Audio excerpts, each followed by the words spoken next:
Europe have a healthy lead at the moment. They are just over half the way towards that magic target of 17 points. The evening session just getting underway, and this is what you've got to look forward to. Plenty of intriguing singles lineups. And first off, it's Team Europe, all the players from both teams taking part in that Baker match. So, how will things pan out? How will the evening pan out? And can America fight back? Let's head over to Cass Edwards and Simon Golding. Thanks, Tony. What a great session to look forward to. It's the turn of the fabulous Baker boys to lead things off in tonight's session. All 8 players involved. And Cass to take us through the format for this Baker game.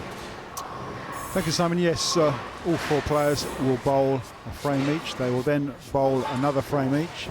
And the lead-off man and the number 2 man will finish off frames 9 and 10. So 2 of them will bowl 2 frames each and 2 of them will bowl 3 frames. They're actually just lining themselves up with a couple of practice shots before the game gets going for real. Yeah, final practice balls on what is a new oil pattern. We've already heard that mentioned by Tony and Guy ahead of this session, but it is important. There it is, goes out to 40 feet, the scimitar pattern it's called, put down by the lanesman Ross here at the Webber Cup. This favoured Europe in a big way in the first session, Cass. So yeah, this Dominic Barrett pictured this lane pattern to start with, and the Europeans won 5-1. It is 40 feet long, the oil pattern, which gives 20 feet of dry lane to the head pin. There's a 4-to-1 ratio on the oil in the middle of the lane to the outside. So the middle part of the lane has 4 times as much oil in it than it does on either side, left or right. So they'll be looking to play out wide, hooking the balls back into the pocket.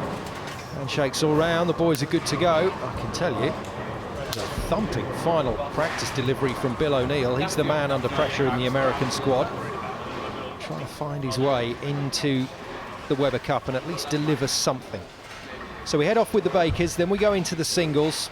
Major change to move Parker Bowen into that key number 3 position. So we're actually going to see a repeat singles with Dom Barrett and Parker Bowen twice during the course of this evening.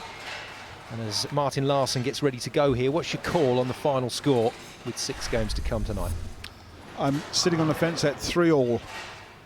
Fair enough, fair enough. And just as a reminder, Simon, the first Baker game of the whole tournament, Team Europe won. It was a low-scoring affair, 194, 174, but it was a point on the board. Larsson then. It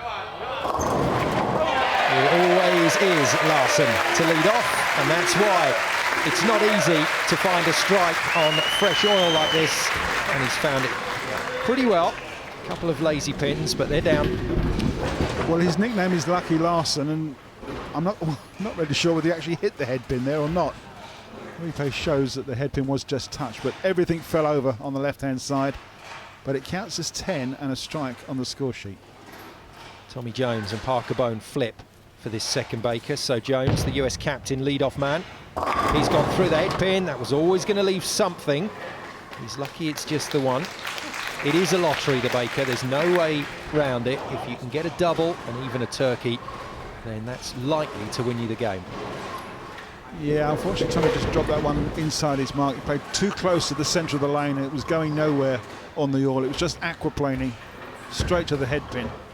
Forward spare to start with, but under pressure already, as Europe have a chance through Dom Barrett to open up with the first double. Barrett was not particularly happy with his Baker performance, the first game of Webber Cup 16 yesterday evening. But that was partly down to the amount of work he was doing with the team. He was making sure everybody was good to go, talking things through with all his players, and he said he just overlooked his own game, and that hurt him in the Baker. He over-adjusted when it came to the singles, but he found his game when it came to the captain's pick, and he's going back to the bronze ball. That was his ball change yesterday, and it's worked big time for a double to open up in the Baker game. Yeah, really exciting shot here from the European captain. Holds the line, again, slightly light in the pocket, but hits them thin, makes them spin, as somebody once said. And that's 2 strikes in a row, and the boys are looking very pleased. There's Malott to follow that 9 spare from his captain.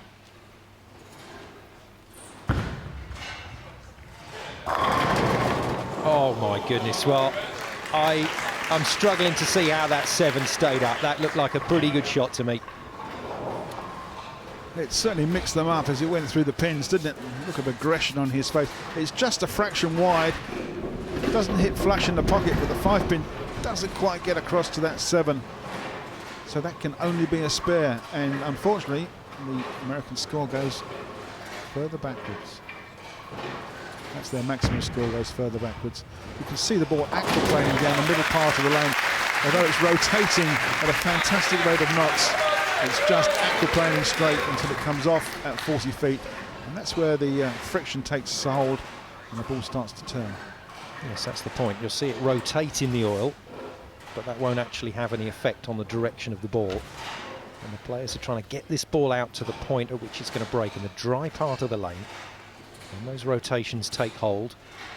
And that's where these guys benefit. They can get this ball back into the pocket with a lot of power, and it's down. It's a turkey, a triple to open this evening session for Team Europe. They are not letting up. Just the perfect start, and Stu Williams is right in the pocket there. Trips the lazy 4-pin, look at that. Takes its time to go, but it's 3 strikes in a row, and it's high fives all round for the European boys. A big serving of beef stew in frame 3, and a little look across from the European boys to their counterparts. So, Parker Bowen, change of position, and certainly a change of fortune. I don't think we're going to see Parker Bowen in too much trouble for the rest of this Weber Cup. His singles was good in the afternoon session, and that's a good shot to open in the Baker. Every shot that he plays and strikes with will give him greater confidence. That really is a perfect shot from the only left-hander in the tournament. And you can see how much he likes it. Just a wry smile there. He hasn't had the best of luck. Certainly needs to change it.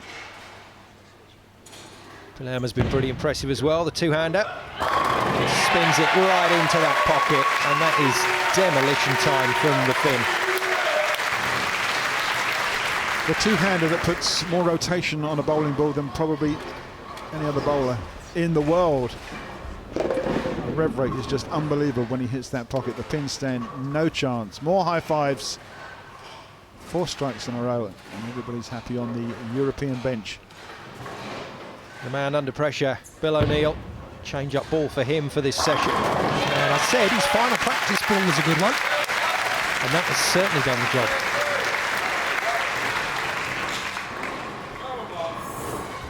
So that's how it stands after 4 frames. Nice double from Team USA to steady the ship, but look at that from Team Europe. That's impressive. Maximum is still on.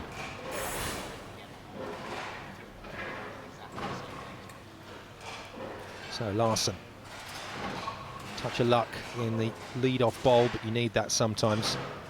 Now he'll feel pretty comfortable with the line that he wants to throw here.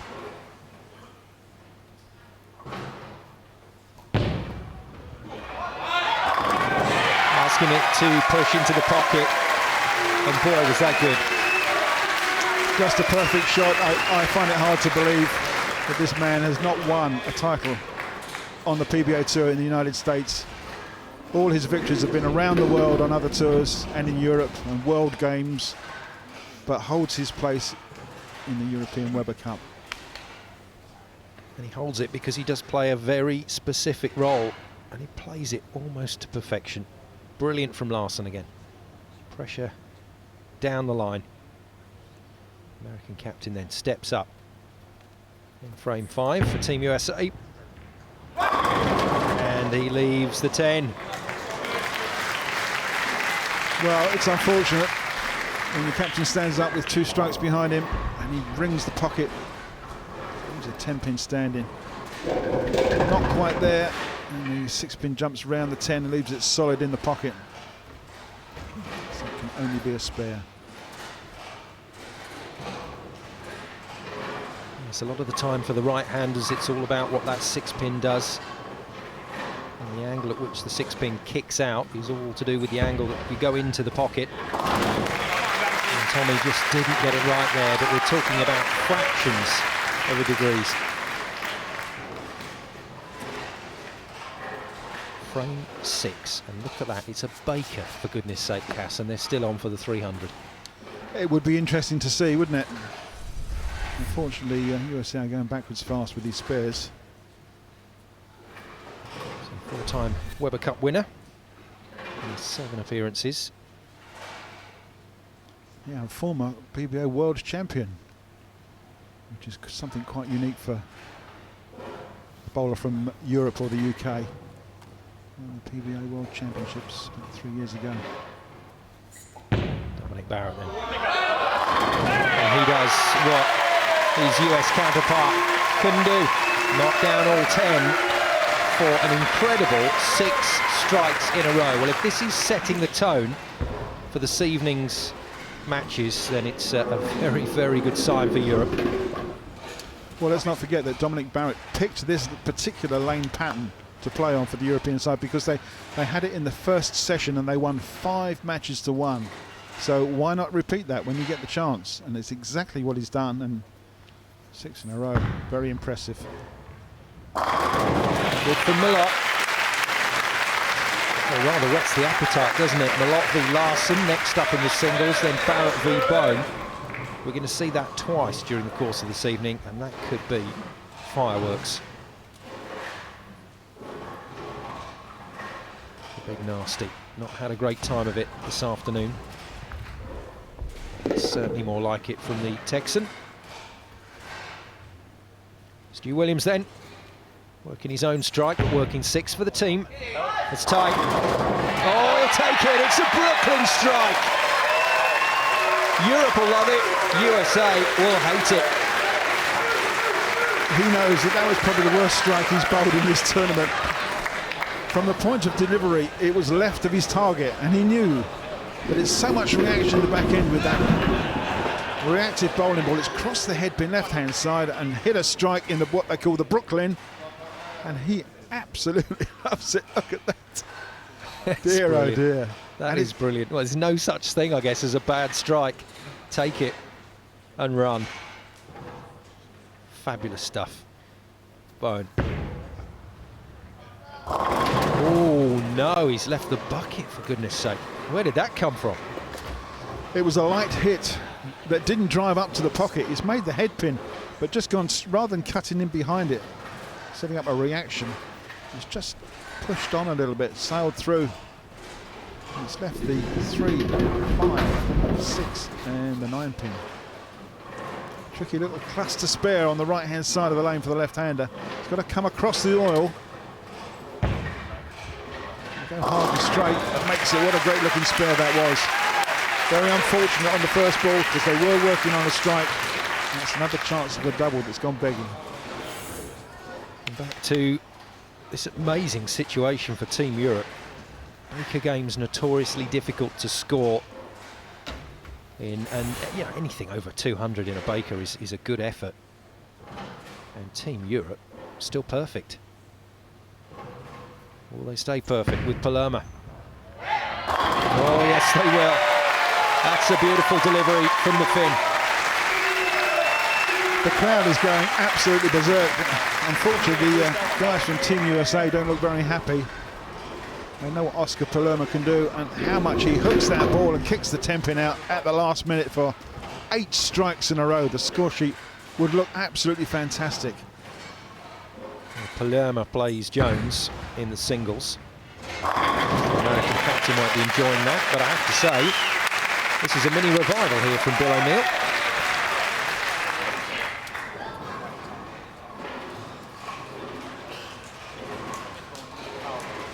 Martin Larsson steps up for the foundation frame. This is the 4th Weber Cup that Martin Larsson has played in.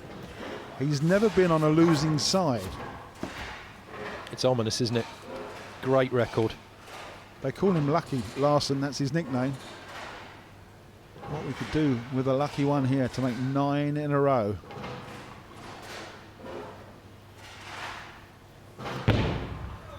It looks close. Oh, it's more than that. Look at this. He shot the lights out. That's brilliant from Martin Larsson.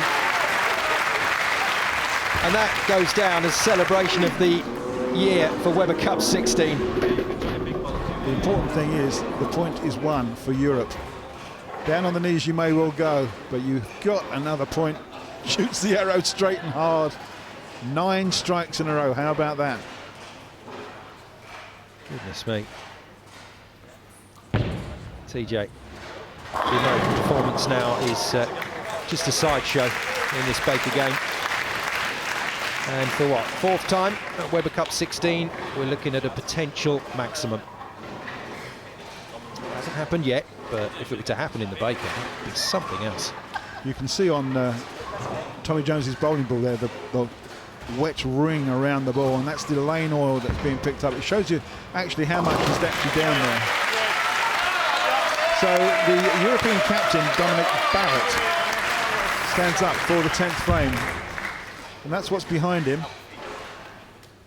If he needs to shoot 3 in a row, now is the time to do it, Dominic. There's no pressure though. There's just no pressure on these throws from Barrett. Oh, really? No. Job's done. Enjoy. Fill your boots, son. Fill your boots. What a delivery. 10 strikes in a row for the European side. Like shooting fish in a barrel. It's a perfect shot.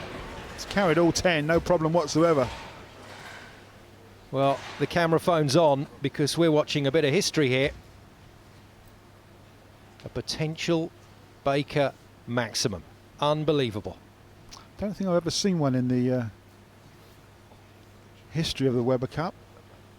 I've seen a few 300s in my time, but not a Baker one. Unreal.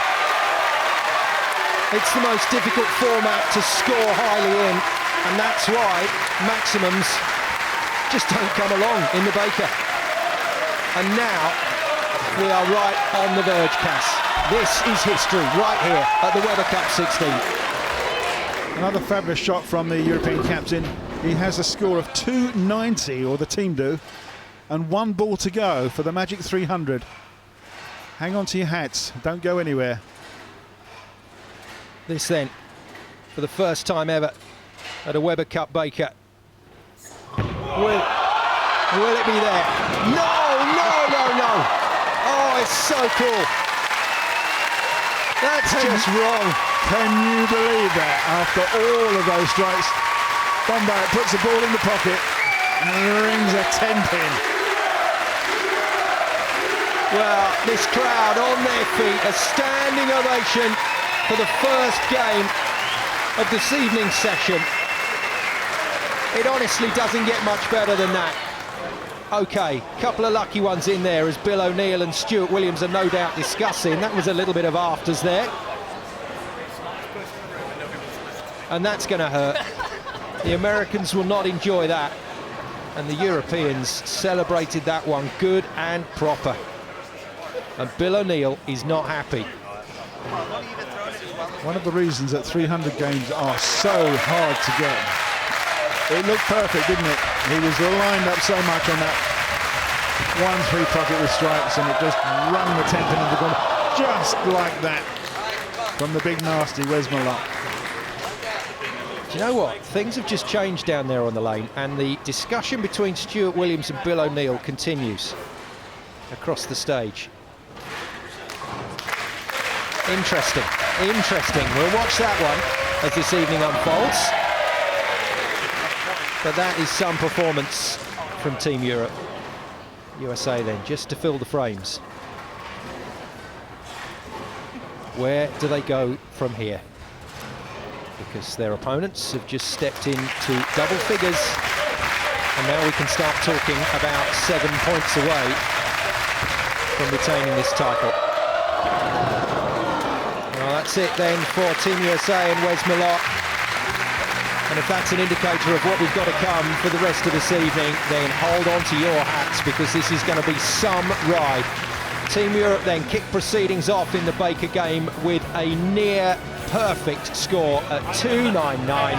It comfortably beats 205, and Team Europe, the Blues, continue to fly at Weber Cup 16. They lead 10-3 as we head into the break. More to come.